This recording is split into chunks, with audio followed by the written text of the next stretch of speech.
നമ്മൾ ഇനി പഠിക്കാൻ വേണ്ടി പോകുന്നത് മൂന്നാമത്തെ മോഡ്യൂളിന്റെ ഒരു രണ്ടാമത്തെ സെക്ഷനിലോട്ടാണ്, പ്രോഗ്രാം വിത്ത് SQL. നമുക്കറിയാം SQL എന്ന് പറഞ്ഞാൽ സ്ട്രക്ചേർഡ് ക്വറി ലാംഗ്വേജ്, അതായത് ക്വറി പ്രോസസ്സിങ്ങിന് വേണ്ടി മാത്രമാണ് നമ്മൾ SQL യൂസ് ചെയ്യുന്നത്. SQL എന്ന് പറഞ്ഞാൽ പ്രോഗ്രാമിംഗ് ലാംഗ്വേജ് അല്ല. SQL is not a programming language അല്ല. നമ്മുടെ CPP ജാവയോ പോലെയുള്ള പ്രോഗ്രാമിംഗ് കൺസെപ്റ്റുകളൊന്നും നമ്മുടെ SQL വെച്ച് നമുക്ക് ചെയ്യാൻ വേണ്ടി പറ്റില്ല. അപ്പം അങ്ങനെയുള്ള കാര്യങ്ങൾ പെർഫോം ചെയ്യാൻ വേണ്ടിയാണ് നമ്മൾ PL SQL യൂസ് ചെയ്യുന്നത്. ഒറാക്കിൾ SQLനെ എക്സ്റ്റെൻഡ് ചെയ്തിരിക്കുന്നതാണ് PL SQL എന്ന്. പ്രൊസീജിയറൽ ലാംഗ്വേജ് എന്നാണ് PLന്റെ full form. Procedural language for SQL, PL SQL എന്ന് പറയുന്നത്. SQLനകത്ത് പ്രോഗ്രാമിംഗ് കൺസെപ്റ്റുകൾ സപ്പോർട്ട് ചെയ്യാത്തത് കൊണ്ട്, അതായത് ഡിസിഷൻ മേക്കിങ്ങോ ലൂപ്പിങ്ങോ അല്ലെങ്കിൽ കണ്ടീഷണൽ സ്റ്റേറ്റ്മെന്റുകളോ അല്ലെങ്കിൽ ഫങ്ഷൻസോ മൊഡ്യൂൾസോ പ്രൊസീജിയേഴ്സോ അങ്ങനെയുള്ള കാര്യങ്ങളൊന്നും നമ്മുടെ SQLനകത്ത് സപ്പോർട്ട് ചെയ്യാത്തത് കൊണ്ട്, അങ്ങനെയുള്ള കാര്യങ്ങൾ സപ്പോർട്ട് ചെയ്യാൻ വേണ്ടി ഒറാക്കിൾ SQLനെ എക്സ്റ്റെൻഡ് ചെയ്യിപ്പിച്ചിരിക്കുന്നതാണ് PL SQL എന്ന ഫോമിൽ. PL SQL അപ്പോൾ എന്ത് സപ്പോർട്ട് ചെയ്യും? പ്രോഗ്രാമിംഗ് കൺസെപ്റ്റുകൾ സപ്പോർട്ട് ചെയ്യാൻ വേണ്ടിയാണ് നമ്മൾ പ്രൊസീജിയറൽ ലാംഗ്വേജ് യൂസ് ചെയ്യുന്നത്. PL SQL is a block structured language that enables developers to combine the power of SQL with the procedural statement. അപ്പോൾ PL SQLന് എന്തൊക്കെ ഫീച്ചേഴ്സ് ഉണ്ട്? SQLനകത്തെ ക്വറി പ്രോസസ്സിങ്ങും ചെയ്യും, അതോടൊപ്പം തന്നെ പ്രോഗ്രാമിങ്ങും സപ്പോർട്ട് ചെയ്യും.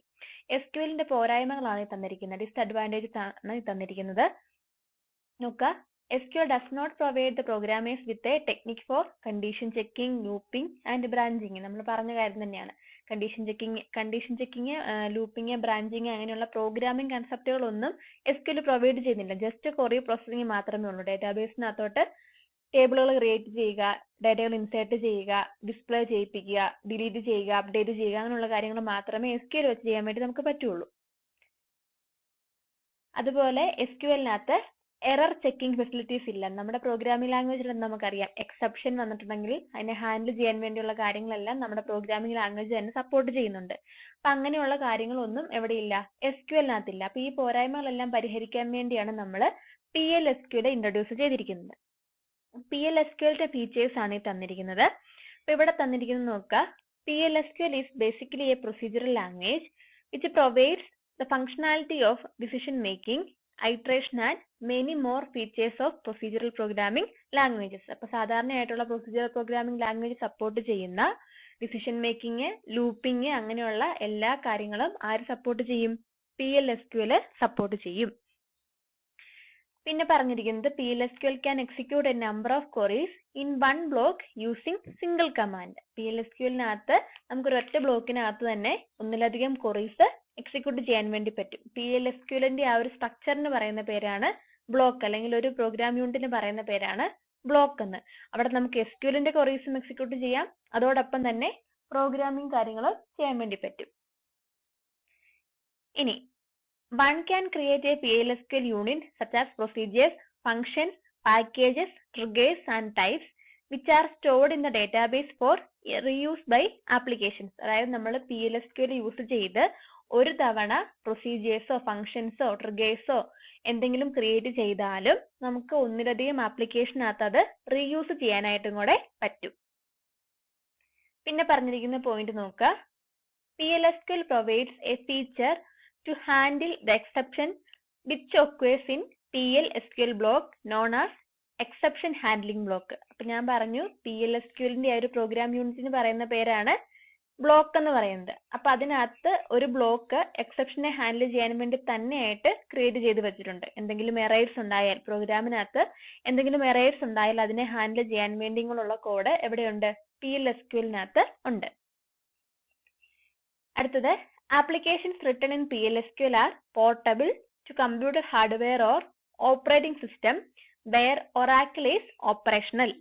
അതായത് നമ്മുടെ ഒറാക്കിൾ സപ്പോർട്ട് ചെയ്യുന്ന ഏത് സിസ്റ്റത്തിലാണെങ്കിലും PL SQL പോർട്ടബിൾ ആണ്. അതായത് സിസ്റ്റം മാറിയാലോ അല്ലെങ്കിൽ OS മാറിയാലോ പോലും നമ്മൾ ഒരു തവണ ഒറാക്കിളിനകത്ത് PL SQLനകത്ത് കോഡുകൾ എഴുതിയാൽ ഒറാക്കിൾ സപ്പോർട്ട് ചെയ്യുന്ന ഏത് സിസ്റ്റത്തിനകത്തും ആ കോഡുകൾ വർക്ക് ചെയ്യുമെന്നാണ് പറഞ്ഞിരിക്കുന്നത്. പ്ലാറ്റ്ഫോം ഇൻഡിപെൻഡന്റ് ആണെന്നാണ് പറഞ്ഞിരിക്കുന്നത്. അടുത്ത point, PL SQL offers extensive error checking. അപ്പോൾ നമ്മൾ നേരത്തെ പറഞ്ഞ കാര്യം തന്നെയാണ്, എക്സെപ്ഷൻസ് ഉണ്ടായിട്ടുണ്ടെങ്കിൽ ഹാൻഡിൽ ചെയ്യാനായിട്ടുള്ള കാര്യങ്ങൾ PLSQL-നകത്ത് ഉണ്ട്. അത്രയാണ് ബേസിക് ആയിട്ട് വരുന്ന ഫീച്ചേഴ്സ്. അപ്പൊ PLSQL എന്ന് പറഞ്ഞാൽ എന്താണെന്ന് മനസ്സിലായല്ലോ. SQL-നകത്ത് ക്വറി പ്രോസസ്സിംഗ് മാത്രമേ ഉള്ളൂ. അതൊരു പ്രോഗ്രാമിംഗ് ലാംഗ്വേജ് അല്ലാത്തത് കൊണ്ട് പ്രോഗ്രാമിങ്ങിനെ സപ്പോർട്ട് ചെയ്യാൻ വേണ്ടിയിട്ട് SQL-നെ എക്സ്റ്റെൻഡ് ചെയ്യിപ്പിച്ചിരിക്കുന്നതാണ് പ്രൊസീജിയറൽ ലാംഗ്വേജ് ആയിട്ട്. ഇനി അടുത്തതാണ് structure of PLSQL block. The basic unit in PLSQL is A block. നേരത്തെ പറഞ്ഞായിരുന്നു നമ്മുടെ PLSQL-ന്റെ ഒരു പ്രോഗ്രാം യൂണിറ്റ് എന്ന് പറഞ്ഞാൽ ഒരു ബ്ലോക്ക് എന്നാണ്. അപ്പൊ ആ ബ്ലോക്കിനകത്ത് വരുന്ന കാര്യങ്ങളാണ് ഈ തന്നിരിക്കുന്നത്. മെയിൻ ആയിട്ടും 4 കാര്യങ്ങളാണ് വരുന്നത് ഒരു ബ്ലോക്കിനകത്ത്. Declare, begin, exception, end. Declare, begin, exception, end. അതായത് ഡിക്ലറേഷൻ ബ്ലോക്ക് ഉണ്ട്, എക്സെപ്ഷൻ ബ്ലോക്ക് ഉണ്ട്, എക്സിക്യൂഷൻ ബ്ലോക്ക് ഉണ്ട്. ആദ്യമേ തന്നിരിക്കുന്നത് നോക്കുക, ഡിക്ലയർ. ഡിക്ലയർ എന്ന് പറയുന്ന കീവേഡോട് കൂടി വന്നിരിക്കുന്നതാണ് ഡിക്ലറേഷൻ ബ്ലോക്ക്. ഡിക്ലയർ എന്ന് പറയുന്ന കീവേഡോട് കൂടി വരുന്നതാണ് ഡിക്ലറേഷൻ ബ്ലോക്ക്. ഇവിടെ നമ്മൾ സാധാരണയായിട്ട് ഡിക്ലെയർ ചെയ്യുന്നത് വേരിയബിൾസോ അല്ലെങ്കിൽ പ്രൊസീജിയേഴ്സ്, ട്രിഗേഴ്സ്, കോൺസ്റ്റൻസ് അങ്ങനെയുള്ള കാര്യങ്ങളാണ് ഡിക്ലെയർ ചെയ്യുന്നത്. നമ്മുടെ പ്രോഗ്രാമിലോട്ട് വേണ്ട കാര്യങ്ങൾ നമ്മൾ ഡിക്ലെയർ ചെയ്യുന്ന ഒരു പാർട്ടാണ് ഡിക്ലെയർ എന്ന് പറയുന്നത്. നമ്മുടെ CPP-ക്കകത്ത്, സിക്കകത്ത്, ജാവയ്ക്കകത്തും ഒക്കെ നമ്മൾ നമ്മുടെ പ്രോഗ്രാമിലോട്ട് വേണ്ട വേരിയബിളിനെയോ ഫംഗ്ഷനെയോ ഒക്കെ ഡിക്ലെയർ ചെയ്ത് വെക്കില്ലേ. അതുപോലെ തന്നെയാണ് ഇവിടെ നമ്മുടെ പ്രോഗ്രാമിനകത്ത് യൂസ് ചെയ്യുന്ന കാര്യങ്ങളെ ഡിക്ലെയർ ചെയ്യുന്ന ആ ഒരു പാർട്ടാണ് ഡിക്ലറേഷൻ ബ്ലോക്ക് എന്ന് പറയുന്നത്. അതിന് നമ്മൾ ഡിക്ലെയർ എന്ന് പറയുന്ന ഒരു കീവേഡോട് കൂടിയാണ് സ്റ്റാർട്ട് ചെയ്യുന്നതെന്ന് മാത്രം. പിന്നെ കൊടുത്തിരിക്കുന്നതാണ് ബിഗിൻ എന്ന് പറയുന്ന കീവേഡ്. ബിഗിൻ എന്ന് പറയുന്ന കീവേഡോട് കൂടിയാണ് നമ്മുടെ എക്സിക്യൂഷൻ ബ്ലോക്ക് സ്റ്റാർട്ട് ചെയ്യുന്നത്. ബിഗിൻ എന്ന് പറയുന്ന കീവേഡോട് കൂടിയാണ് എക്സിക്യൂഷൻ ബ്ലോക്ക് സ്റ്റാർട്ട് ചെയ്യുന്നത്. എൻഡ് എന്ന് പറയുന്ന കീവേഡോട് കൂടിയാണ് എക്സിക്യൂഷൻ ബ്ലോക്ക് അവസാനിക്കുന്നത്, എൻഡ് ചെയ്യുന്നത്. ബിഗിനും എൻഡും ഇതിനിടയ്ക്ക് വരുന്നതാണ് എക്സിക്യൂഷൻ ബ്ലോക്ക്.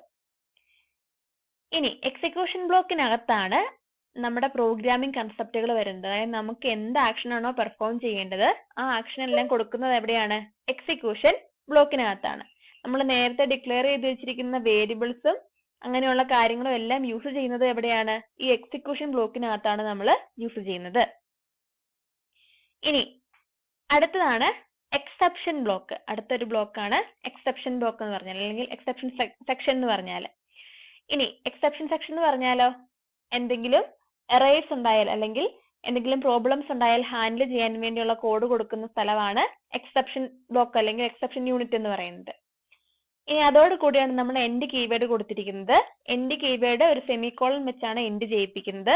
അപ്പൊ എൻഡ് കീവേഡ് കൊടുക്കുമ്പോഴേ ആ പ്രോഗ്രാമിംഗ് സെക്ഷൻ അല്ലെങ്കിൽ എക്സിക്യൂഷൻ സെക്ഷൻ അവിടെ അവസാനിച്ചു എന്നാണ് പറയുന്നത്. അപ്പൊ സെമിക്കോളൻ കൊടുത്താണ് നമ്മൾ ആ ബ്ലോക്ക് എൻഡ് ചെയ്യുന്നത്. ഒരു PLSQL-ന്റെ ബ്ലോക്ക് എൻഡ് ചെയ്യുന്നത് സെമിക്കോളൻ കൊടുത്തിട്ടാണ്. ഇനി നമ്മുടെ എക്സിക്യൂഷൻ ബ്ലോക്കിനകത്താണ് നമ്മൾ SQL-ന്റെ എന്തെങ്കിലും ക്വറീസ് ഉണ്ടെങ്കിലും കൊടുക്കുന്നത്. SQL-ന്റെ ക്വറീസ് നമുക്ക് PLSQL-നകത്ത് കൊടുക്കാന്ന് പറഞ്ഞായിരുന്നു. അപ്പൊ ഇൻസേർട്ടോ ക്രിയേറ്റോ അങ്ങനെയുള്ള ക്വറീസ് കൊടുക്കുന്നത് നമ്മൾ ഏത് പാർട്ടിനകത്താ? ഈ ബിഗിൻ കഴിഞ്ഞുള്ള സെക്ഷനകത്താണ് നമ്മൾ അങ്ങനെയുള്ള ക്വറീസ് ഉണ്ടെങ്കിൽ കൊടുക്കുന്നത്. അപ്പൊ ഇത്രയാണ് ബേസിക് ആയിട്ട് വരുന്ന സ്ട്രക്ചർ എന്ന് പറഞ്ഞാല്. പിന്നെ പറഞ്ഞിരിക്കുന്നത് PLSQL identifiers. Variables, constants, procedures, triggers അങ്ങനെയുള്ളവയൊക്കെയാണ് നമ്മൾ ഐഡന്റിഫയർ ആയിട്ട് PLSQL-നകത്ത് യൂസ് ചെയ്യുന്നത്. അതിനകത്ത് വരുന്നതാണ് ഒന്നാമത്തെ വേരിയബിൾസ് എന്ന് പറയുന്നത്. അപ്പൊ വേരിയബിൾ എന്ന് പറഞ്ഞാൽ എന്തിനു വേണ്ടിയിട്ടാ?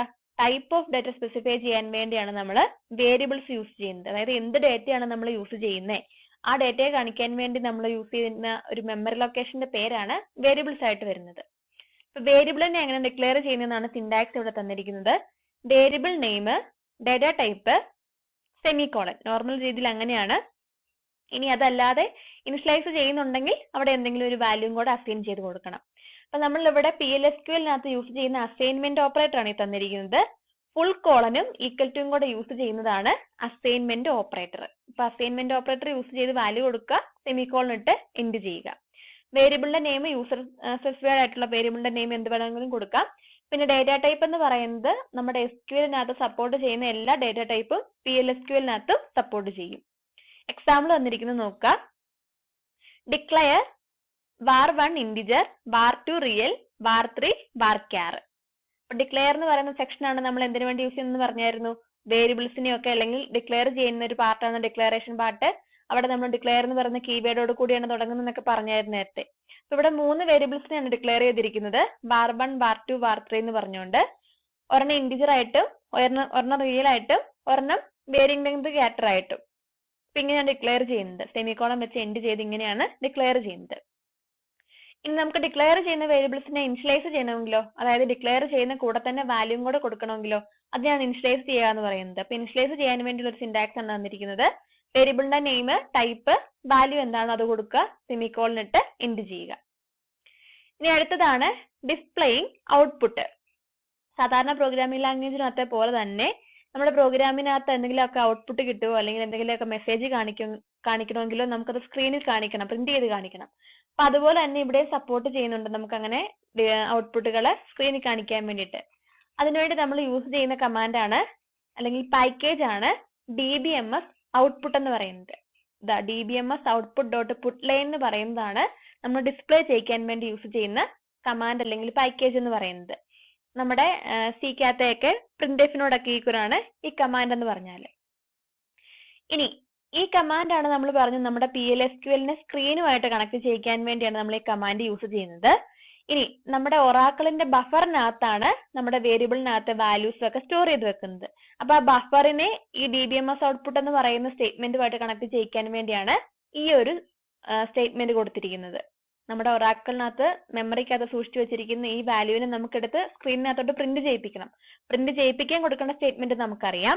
അപ്പൊ സ്റ്റോർ ചെയ്ത് വെച്ചിരിക്കുന്ന വാല്യൂവുമായിട്ട് കണക്ട് ചെയ്യിക്കാൻ വേണ്ടിയാണ് നമ്മൾ സെറ്റ് സെർവർ ഔട്ട്പുട്ട് ഓൺ എന്ന് പറഞ്ഞൊരു കമാൻഡും കൂടെ കൊടുക്കുന്നത്. ഇത് കൊടുത്തെങ്കിൽ മാത്രമേ നമുക്ക് ബഫറിനകത്ത് ആക്സസ് ചെയ്യാൻ വേണ്ടി പറ്റുകയുള്ളൂ.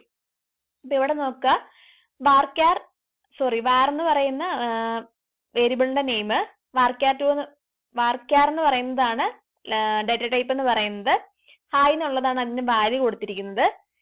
അപ്പൊ ഹായ് എന്ന് പറയുന്ന വാല്യൂവിനെയാണ് നമ്മളിവിടെ പ്രിന്റ് ചെയ്യിക്കുന്നത്. ഇതിന്റെ ഔട്ട്പുട്ട് ആയിട്ട് എന്ത് കിട്ടും? ഹായ് എന്ന് പറയുന്നൊരു വാല്യൂ ആയിരിക്കും ഔട്ട്പുട്ട് ആയിട്ട് കിട്ടുന്നത്. ഇനി അടുത്തതാണ് കമന്റ്സ്. നമ്മുടെ പ്രോഗ്രാമിനകത്ത് പ്രോഗ്രാമർക്ക് ഇഷ്ടമുള്ള കമന്റ്സ് നമുക്ക് പ്രോഗ്രാമിനകത്ത് കൊടുക്കാം. സാധാരണ പ്രോഗ്രാമിംഗ് ലാംഗ്വേജിനകത്തെ പോലെ ഇവിടെയും സിംഗിൾ ലൈൻ കമന്റും മൾട്ടി ലൈൻ കമന്റും സപ്പോർട്ട് ചെയ്യുന്നുണ്ട്. സിംഗിൾ ലൈൻ കമന്റ് സപ്പോർട്ട് ചെയ്യാൻ വേണ്ടി 2 ഹൈഫൻസ് ആണ് നമ്മൾ യൂസ് ചെയ്യുന്നത്. മൾട്ടി ലൈൻ കമന്റ് സപ്പോർട്ട് ചെയ്യാൻ വേണ്ടി നമ്മൾ സ്ലാഷും സ്റ്റാറും സ്ലാഷുമാണ് യൂസ് ചെയ്യുന്നത്. ഇപ്പൊ കൊടുത്തിരിക്കുന്ന എക്സാമ്പിൾ നോക്കുക. സിംഗിൾ ലൈൻ കമന്റിന് 2 ഹൈഫൻസ് കൊടുത്തു. ഹലോ വേൾഡ് എന്നുള്ള ഒരു വേരിയബിളിന്റെ വാല്യൂ ഇനിഷ്യലൈസ് ചെയ്ത് കൊടുത്തു. പ്രിന്റ് ചെയ്യിക്കുമ്പോൾ വേരിയബിളിന്റെ വാല്യൂ മാത്രമേ വരത്തുള്ളൂ, കമന്റ് പ്രിന്റ് ചെയ്ത് വരത്തില്ല. ഇനി അടുത്തത് ടേക്കിംഗ് ഇൻപുട്ട് ഫ്രം യൂസർ. സാധാരണ പ്രോഗ്രാമിംഗ് ലാംഗ്വേജിനകത്തെ പോലെ തന്നെ എന്തെങ്കിലും പ്രോഗ്രാമിനകത്ത് കിട്ടുന്ന ഔട്ട്പുട്ട് ഡിസ്പ്ലേ ചെയ്ത് കാണിച്ചാൽ മാത്രം പോരാ, പകരം എന്ത് ചെയ്യണം? കീബോർഡിൽ നിന്ന് യൂസർ എൻ്റർ ചെയ്യുന്ന വാല്യൂയും കൂടെ നമ്മുടെ പ്രോഗ്രാമിനകത്തോട്ട് റീഡ് ചെയ്തതും കൂടെ എടുക്കണം. അതിനുവേണ്ടി നമ്മൾ യൂസ് ചെയ്യുന്നത് ആംപർസാൻഡ് ഓപ്പറേറ്റർ ആണ്. ഇപ്പൊ ഇവിടെ നോക്കുക, എ നമ്പർ എന്ന് പറഞ്ഞാണ് കൊടുത്തിരിക്കുന്നത്. വേരിയബിളിന്റെ നെയിമും ടൈപ്പും ഈക്വൽ ടു ആംപർസാൻഡ് എന്ന് പറഞ്ഞാണ് കൊടുത്തിരിക്കുന്നത്. അപ്പൊ ഈ കമാൻഡ് എക്സിക്യൂട്ട് ചെയ്യുമ്പോൾ തന്നെ കീബോർഡിൽ നിന്നും ടൈപ്പ് ചെയ്യുന്ന ഒരു വാല്യൂ ആയിരിക്കും ഈ എ എന്ന് പറയുന്ന വേരിയബിളിന് കിട്ടുന്നത്. അതുപോലെ തന്നെ ഇവിടെ ബി എന്ന് പറഞ്ഞൊരു വേരിയബിളും കൂടെ ഇനിഷ്യലൈസ് ചെയ്ത് വെച്ചിട്ടുണ്ട്. ആ വേരിയബിളിനും കിട്ടുന്ന എന്തായിരിക്കും? യൂസർ കീബോർഡിൽ കൂടെ ടൈപ്പ് ചെയ്യുന്ന ഒരു വാല്യൂ ആയിരിക്കും ബി എന്ന് പറയുന്ന വേരിയബിളിനും കൂടെ കിട്ടുന്നത്. അപ്പൊ കൂടുതൽ ഡീറ്റെയിൽസ് നമ്മൾ കൊടുത്തിട്ടില്ല, ജസ്റ്റ് എങ്ങനെയാണ് ഇൻപുട്ട് ടേക്ക് ചെയ്യുന്നത് മാത്രമേ കാണിച്ചിട്ടുള്ളൂ. ആംപർസാൻഡ് ഓപ്പറേറ്റർ ആണ് യൂസ് ചെയ്യുന്നത് കാര്യം ഓർത്ത് വെക്കുക. ഇത്രയാണ് അപ്പൊ ബേസിക് ആയിട്ട് നമ്മുടെ PL/SQLനകത്ത് വരുന്ന കാര്യങ്ങള്. ഇത്രയും നന്നായിട്ടൊന്ന് പഠിച്ചു വെക്കുക. പിന്നെ ഓർത്ത് വെക്കേണ്ട ഒരു കാര്യം എന്ന് പറഞ്ഞാൽ PL/SQL എന്ന് പറയുന്നത് കേസ് സെൻസിറ്റീവ് അല്ല. It is not a case sensitive. അതായത് ക്യാപിറ്റൽ ഉപയോഗിച്ചാലും സ്മോൾ ലെറ്റർ ഉപയോഗിച്ചാലും കുഴപ്പമില്ല, രണ്ടും ഒരുപോലെ തന്നെയാണ്. പിന്നെ നമ്മുടെ SQLനകത്ത് യൂസ് ചെയ്യുന്ന എല്ലാ ഡാറ്റാ ടൈപ്പുകളും PL/SQLനകത്ത് സപ്പോർട്ട് ചെയ്യും. ഇത്രയും കാര്യങ്ങൾ ബേസിക് ആയിട്ടൊന്ന് ഓർത്ത് വെക്കുക. ബാക്കി ഭാഗം അടുത്ത ക്ലാസ്സിൽ